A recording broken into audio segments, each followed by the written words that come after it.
नागपंचमीला चुकूनही करू नका ही कामं, नाहीतर गंभीर परिणाम होऊ शकतात, अशी धार्मिक मान्यता आहे. श्री स्वामी समर्थ. नागपंचमीचा सण म्हणजे फक्त नागदेवतेची पूजा करण्याचा दिवस नाही, तर या दिवसाची अनेक धार्मिक परंपरा आणि मान्यता जोडलेल्या आहेत. पण तुम्हाला माहीत आहे का, नागपंचमीच्या दिवशी काही कामे विशेषतः टाळण्याची परंपरा आहे. यातील काही गोष्टी अशा आहेत ज्या आपण नकळत करत असतो. म्हणूनच नागपंचमीच्या दिवशी नेमकं काय करावं आणि काय करू नये हे जाणून घेणे सुद्धा फार महत्त्वाचं आहे. चला आपण या व्हिडिओच्या माध्यमातून जाणून घेऊया की नागपंचमीला कोणती कामे करू नयेत. श्रावण महिन्यातील शुक्ल पक्षातील पंचमीला नागपंचमी साजरी केली जाते. हिंदू धर्मात नागाला अत्यंत पवित्र मानले जाते. भगवान शिवाच्या गळ्यात नागाचे स्थान असल्यामुळे नागदेवतेलाही शिवाशी जोडलेले जाते असे म्हणतात. तर नागपंचमीच्या दिवशी नागदेवतेची विधीपूर्वक पूजा केल्यास सुख समृद्धी मिळते, धनलाभ होतो आणि सर्पदंशाचे भय दूर होते, अशी धार्मिक मान्यता आहे. म्हणून या दिवशी नागदेवतेबद्दल श्रद्धा व्यक्त केली जाते. पण पहिली आणि सर्वात महत्त्वाची गोष्ट, नागपंचमीच्या दिवशी कोणत्याही सापाला मारू नये किंवा त्याला इजा करू नये. साप दिसला तर त्याला पकडण्याचा किंवा त्रास देण्याचा प्रयत्न सुद्धा करू नका. धार्मिक मान्यतेनुसार नागदेवतेला देवस्वरूप मानले जाते, त्यामुळे नागाला इजा करणे किंवा त्याची हत्या करणे अत्यंत अशुभ मानले जाते. काही धार्मिक मान्यतांमध्ये तर असे सांगितले जाते की नागाला त्रास दिल्यास चे पाप अनेक पिढ्यांपर्यंत भोगले जाऊ शकते. मात्र लक्षात ठेवा, साप दिसल्यास स्वतःला त्याला हाताळू नका. सुरक्षित अंतर ठेवा आणि प्रशिक्षित सर्पमित्रांची मदत घ्या. दुसरी गोष्ट अशी की तवा आणि लोखंडी कढई. नागपंचमीच्या दिवशी चुलीवर म्हणजेच गॅसवर तवा ठेवून पोळी भाकरी करण्याची किंवा लोखंडी कढईत स्वयंपाक करण्याची प्रथा अनेक ठिकाणी टाळली जाते. यामागे धार्मिक श्रद्धा आहे. लोकमान्यतेनुसार नागपंचमीच्या दिवशी तवा तापवणे किंवा लोखंडी वस्तूचा स्वयंपाकासाठी वापर करणे टाळावे. त्यामुळे काही घरांमध्ये या दिवशी नेहमीचा स्वयंपाक न करता विशिष्ट पदार्थ किंवा पारंपरिक नैवेद्य तयार करण्याची पद्धत आहे. म्हणून तुमच्या घरातही नागपंचमीला तवा न वापरण्याची परंपरा असेल तर ती श्रद्धेने पाळली जाते.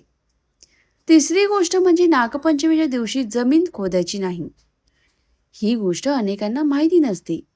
नागपंचमीच्या दिवशी जमीन खोदणे, खड्डे करणे किंवा अनावश्यक खोदकाम करणे टाळावे, अशी धार्मिक मान्यता आहे. यामागचा एक विचार असा सांगितला जातो की जमिनीखाली सापांची बिळे असू शकतात. आपण जमीन खोदताना नकळत एखाद्या सापाचे बीळ नष्ट होऊ शकते किंवा त्यातील जीवाला इजा होऊ शकते.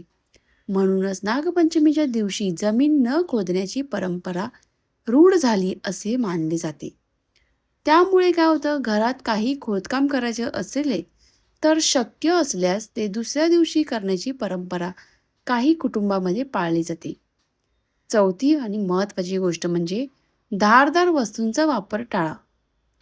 जर नागपंचमीच्या दिवशी सुई, कात्री, चाकू किंवा इतर धारदार वस्तूंचा अनावश्यक वापर टाळण्याची धार्मिक परंपरा काही ठिकाणी आढळते.